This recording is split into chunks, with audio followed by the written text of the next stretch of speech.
एक चीज और, जैसे कि मैंने यहाँ पे लिख दिया डबल इन्वर्टेड कॉमा में सेंट्रल, या हम इसको सिंगल इन्वर्टेड कॉमा में लिख दिया सेंट्रल, यानी कि एक लाइन का हो, या हेलो हमने लिख दिया, तो इस टाइप के ये भी आपका स्ट्रिंग कांस्टेंट है, लेकिन इसको हम लोग क्या कहते हैं, सिंगल लाइन स्ट्रिंग कांस्टेंट, ठीक है। लेकिन अगर आपको मल्टीपल लाइन है, अगर आपको एक से ज्यादा लाइन पे आपको स्ट्रिंग के कांस्टेंट को अगर आपको लिखना होगा, तो अगर आप इसको ऐसे लिखेंगे, जैसे हेलो, जैसे HE, और फिर आप यहाँ पे आके LO लिखेंगे, तो ये आपका हो जाएगा इनवैलिड, ये आपका क्या हो जाएगा, इनवैलिड। इसको जो है आप इस तरीके से नहीं लिख सकते। अगर आपको लिखना है तो आपको यहाँ पे HEL और आपको यहाँ पे बैकस्लैश आपको देना होगा, फिर आगे की चीजों को आप लिखेंगे, तो ये आपका क्या हो गया, मल्टीपल लाइन या मल्टी लाइन स्ट्रिंग कांस्टेंट। और इसका एक जो है दूसरा तरीका और है, दूसरा तरीका आपका क्या है कि या तो आप डबल इन्वर्टेड कॉमा 3 बार यूज कीजिए, या तो सिंगल इन्वर्टेड कॉमा 3 बार यूज कीजिए। In single inverted 3 bar use करने पे वो आपका क्या बन जाता है, मल्टीपल या मल्टीपल लाइन स्ट्रिंग कांस्टेंट। तो देखिए हमने यहाँ पे 1 2 3 और हमने यहाँ पे लिख दिया सेंट्रल एकेडमी GKP 1 2 3। ये देखिए आपका क्या बन गया, इसमें आपको बैकस्लैश लगाने की जरूरत नहीं होगी। या अगर डबल इन्वर्टेड कॉमा से करना है तो एक डबल डबल डबल, ये मैंने 3 बार लिखा, फिर मैंने यहाँ पे क्या लिखा, सेंट्रल एकेडमी, फिर यहाँ पे मैंने क्या लिख दिया, GKP। तो ये आपका हो गया स्ट्रिंग कांस्टेंट। और मुझे पता है कि ये सब चीजें आप लोगों को पता होगा, लेकिन फिर भी जो है मैंने आपको क्या बताया कि स्टार्टिंग का जो 2 चैप्टर है, ऑलमोस्ट 100 पेज जो है वो आपका वही चैप्टर है, क्या है आपका, पाइथन रिवीजन 2। तो जिसमें हम आपको स्टार्टिंग से हम आपको बता रहे हैं ताकि आपको कोई प्रॉब्लम ना रहे, ठीक। अब आ जाइए स्पेशल लिटरल। तो ये स्पेशल लिटरल जो होता है ये होता है नल। क्या होता है, नल। तो जैसे कि मैंने यहाँ पे डाल दिया A = नल, इसका मतलब ये चीज ये बताता है कि इसमें कोई भी वैल्यू नहीं है। यानी नल का मतलब हो गया कि वेरिएबल तो है लेकिन उस वेरिएबल में हमने कोई वैल्यू स्टोर नहीं किया है। तो इस टाइप के लिटरल को हम लोग क्या कहते हैं, स्पेशल लिटरल। वो आपका क्या होता है, नल, ठीक। और सॉरी, एक चीज और आपका छूट गया है, आप लोग सोचे होंगे कि इसको हमने क्यों नहीं लिखा। एक होता है बूलियन, ये क्या होता है आपका, बूलियन भी होता है, ये भी एक तरीके का कांस्टेंट होता है, ये भी एक लिटरल होता है, इसकी भी अपनी एक फिक्स वैल्यू होती है, ठीक है। तो बूलियन की अगर हम लोग बात करें, जैसे कि आपको पता चल गया इंटीजर क्या होता है, +-0 to 9। फ्लोट आपका क्या होता है, +-0 to 9 विथ डेसिमल। आपको ये भी पता चल गया स्ट्रिंग क्या होता है, तो आपको पता चल गया कि सिंगल या डबल इन्वर्टेड कॉमा में किसी भी चीज को लिख देंगे तो वो आपका स्ट्रिंग बन जाएगा। तब इसी तरीके से यहाँ पे एक आपका स्पेशल डाटा, स्पेशल जो है आपका रिटर्न क्या होता है, तो मैंने बताया वो नल। अब आता है यहाँ पे बूलियन। तो अगर बूलियन में अगर देखा जाए तो इसके अंदर जो वैल्यू जो आती है वो एक या तो ट्रू होगा या तो आपका क्या होगा, फॉल्स होगा। वो आप लोग देखा होगा। तो इसको हम आगे और भी आपको प्रैक्टिस करके अब हम बताएंगे, ठीक है। तो अगला आपका क्या हो गया, ट्रू एंड फॉल्स। एक होता है कलेक्शन, एक आपका कलेक्शन होता है। कलेक्शन का मतलब यहाँ पे ये चीज होता है कि अगर हम एक से ज्यादा सेट ऑफ वैल्यूज, यानी सेट ऑफ वैल्यूज को स्टोर करना, एक से ज्यादा वैल्यू को स्टोर करना, अलग अलग टाइप की वैल्यू को स्टोर करना है, तो हमारे पास एक कंटेनर होता है। हमारे पास क्या है, कंटेनर है, जिसको हम लोग कलेक्शन लिटरल कह सकते हैं, या तो हम इसको कलेक्शन लिटरल कहते हैं। जैसे कि आप लोगों ने नाम सुना होगा लिस्ट, आप लोगों ने नाम सुना होगा टपल, फिर आप लोगों ने नाम सुना होगा डिक्शनरी। आप लोगों ने एक नाम क्या सुना होगा, डिक्शनरी। ठीक, तो ये आपका क्या था, रेक्टरल। ठीक, तो आपको कीवर्ड भी पता चल गया, आपको रेक्टरल भी पता चल गया कि कीवर्ड क्या होते हैं, रेक्टरल क्या होते हैं। एक एक कीवर्ड के बारे में मैंने आपको बता दिया। जो चीज में अगर आपको डाउट हो तो आगे जब हम प्रोग्रामिंग करेंगे या आप लोग जो भी उसको आप करोगे, उसको आप लोग क्या करोगे कि वो चीजें आपको ऑटोमेटिकली वो चीजें आपको समझ में आ जाएगी। ठीक, तो ये आपका क्या हो गया, कीवर्ड। ये आपका हो गया कीवर्ड। ठीक है, अब मैं आगे जो है आपको बता रहा हूं पंचुएटर। ठीक, अगला जो है आपका क्या है, पंचुएटर है।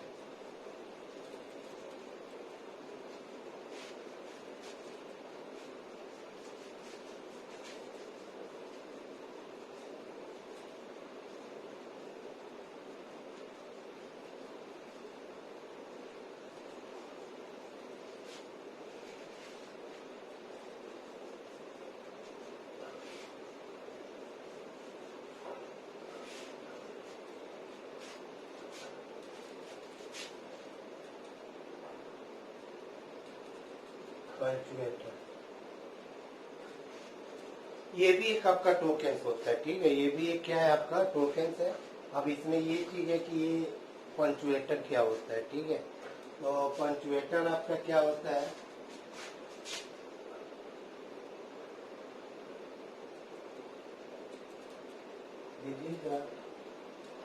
these are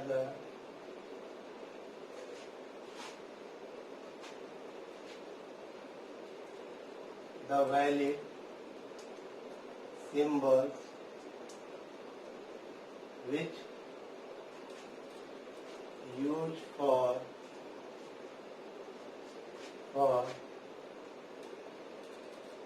recognize the Python code या Python statement, Python code या statement। यानी कि पंचुएटर वो सारे सिंबल होते हैं जो हम लोग अपने प्रोग्राम में बनाने के लिए यूज करते हैं। इसको पंचुएटर को आप लोग इसको सेपरेटर भी आप लोग एक तरीके से कह सकते हो। पंचुएटर को एक तरीके से आप लोग क्या कह सकते हो, सेपरेटर। देखिए कैसे, कोलन, कोलन आप लोग यूज करते हैं।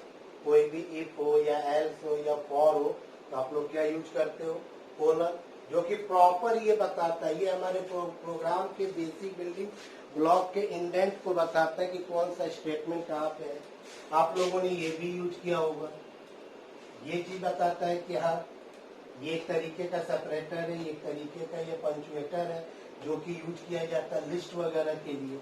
आपने इसको भी यूज किया होगा, इसको भी आपने यूज किया होगा। ये चीज किसके लिए यूज किया जाता है, ये आपका टपल के लिए यूज किया जाता है। ठीक, अब आगे आ जाइए।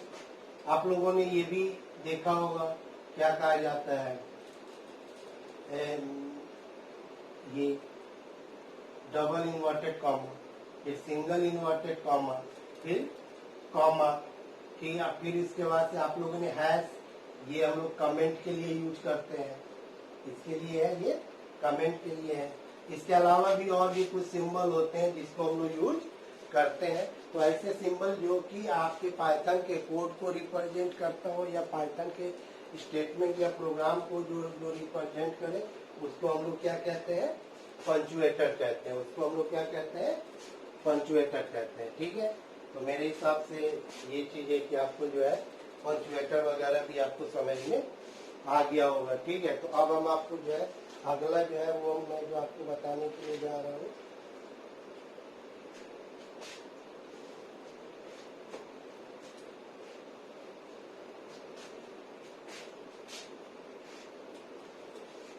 आइडेंटिफायर। ठीक है, अगला जो है आपका आइडेंटिफायर है।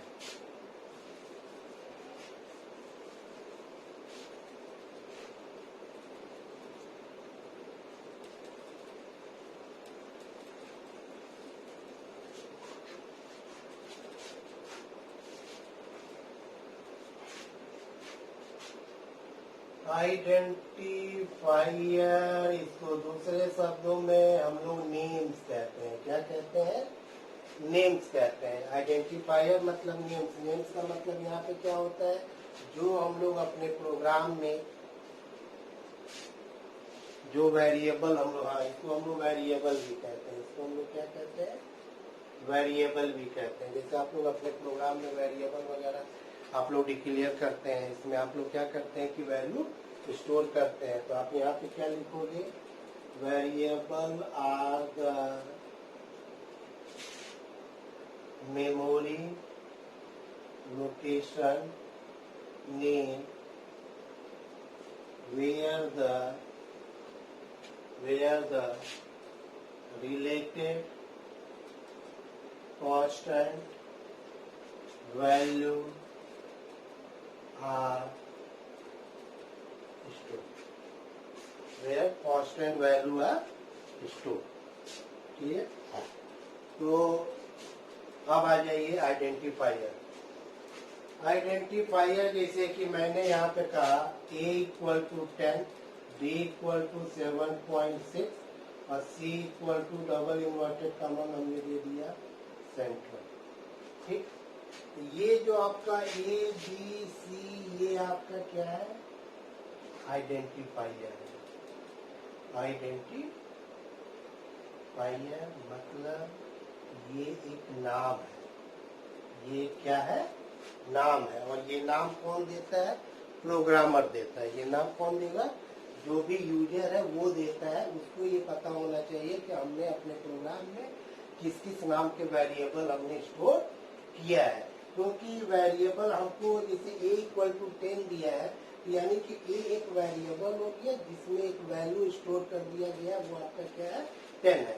अब देखिए, कोई भी वेरिएबल या आइडेंटिफायर वो किस टाइप का है, वो उसकी वैल्यू से आप पता करोगे कि वो किस टाइप का है। जैसे ए की अगर हम लोग बात करें तो ए आपका इंटीजर टाइप का है। ये इंटीजर वेरिएबल है क्योंकि इसमें जो वैल्यू स्टोर है वो आपका इंटीजर है। ठीक है, इसी तरीके से बी आपका फ्लोट हो गया, तो सी आपका क्या हो गया? String variable. क्या हो गया? ये स्ट्रिंग वेरिएबल, क्योंकि सी में जो वैल्यू जो आपने स्टोर किया है वो एक्चुअली डबल इन्वर्टेड कॉमा है, इसीलिए सी आपका क्या बन गया? ये स्ट्रिंग वेरिएबल। ठीक, लेकिन अब यहाँ पे ये चीज है कि अगर आप अपने प्रोग्राम में कोई भी अगर आइडेंटिफायर अगर आप लिखते हैं, कोई नाम लिखते हैं, कोई भी नाम, उस नाम को लिखने से पहले उसमें कुछ रूल्स होते हैं, उसको हमको फॉलो करना चाहिए। ठीक है, अब यहाँ पे देखिए rules for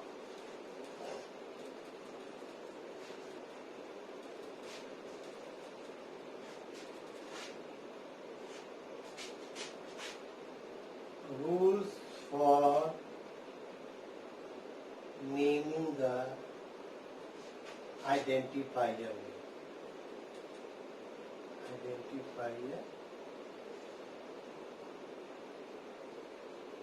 rules for identifier.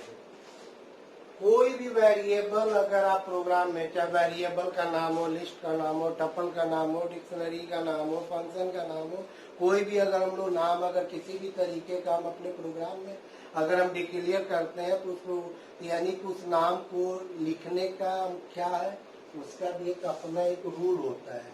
ठीक, तो इसमें हम लोग सिर्फ 3 चीज यूज कर सकते हैं। पहला सिर्फ 3 चीज, एक आपका होगा अल्फाबेट, फिर दूसरा होगा डिजिट और तीसरा जो होगा अंडर स्कोर। क्या होगा? अंडर स्कोर, यानी कि ये वाला सिंबल। ये 3 चीज के अलावा और कोई भी सिंबल या और कोई भी चीज आप यूज अपने आइडेंटिफायर में आप नहीं कर सकते हैं। यहां तक तो क्लियर हो गया। इसका मतलब दूसरा रूल आपका ये है कि वेरिएबल ने must be started with alphabets या अंडरस्कोर। जाएगा अंडर, यानी कि ये वाला।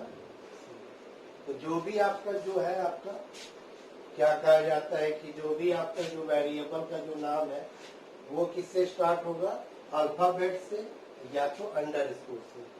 इसका डायरेक्ट मतलब यहाँ पे ये लिख कर आ रहा है कि अगर मुझे वेरिएबल का नाम अगर हमको देना है तो जैसे कि हमने यहाँ पे दिया AGE, ये आपका वैलिड, ये आपका क्या है वैलिड है।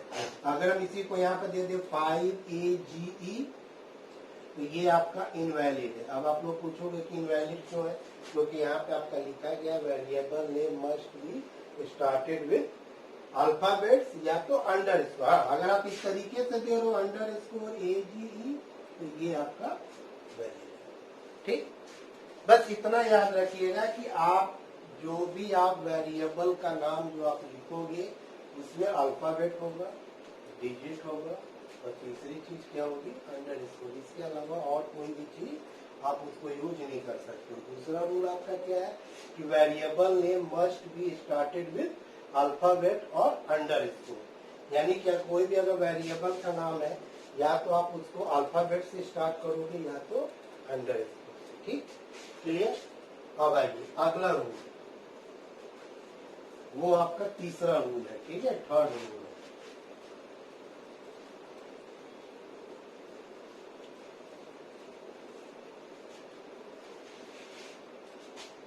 C, keyword,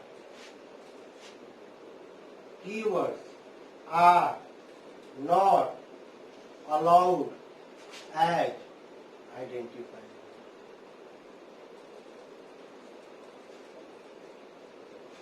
जितने भी जो कीवर्ड है जो आप जानते हो उसको आप एज ए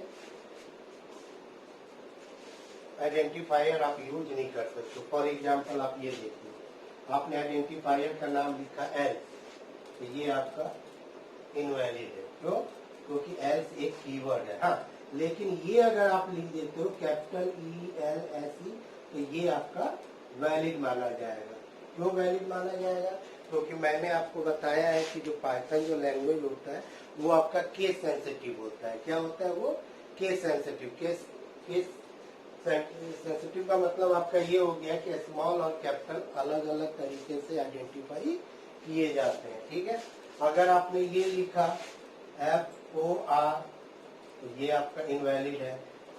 FOR इस तरीके से लिखा तो ये आपका वैलिड है। यानी कि दूसरा रूल ये हो गया कि keyword are not allowed as identifier. आप किसी भी कीवर्ड को आइडेंटिफायर नेम में आप इसको यूज नहीं कर सकते। तो ये आपका। अब आ जाइए अगला रूल, नेक्स्ट,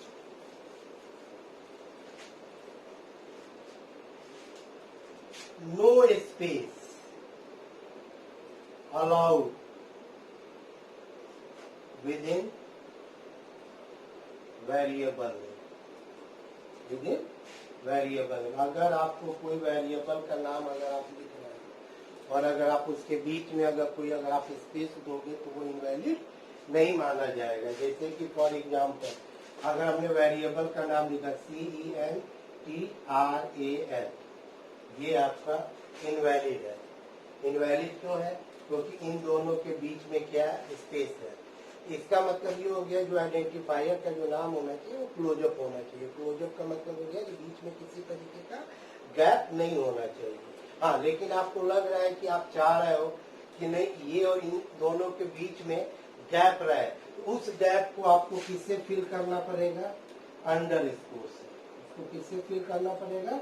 अंडर स्कोर से। तो ये आपका एक वैलिड जो है आपका जो है आइडेंटिफायर नेम आपका माना जाएगा। तो कुल मिला के आइडेंटिफायर नेम जो प्रोग्राम में जो वेरिएबल हम लोग डिक्लेयर करते हैं वही आपका आइडेंटिफायर है। फर्स्ट ईयर में आप लोगों ने पढ़ चुके हैं।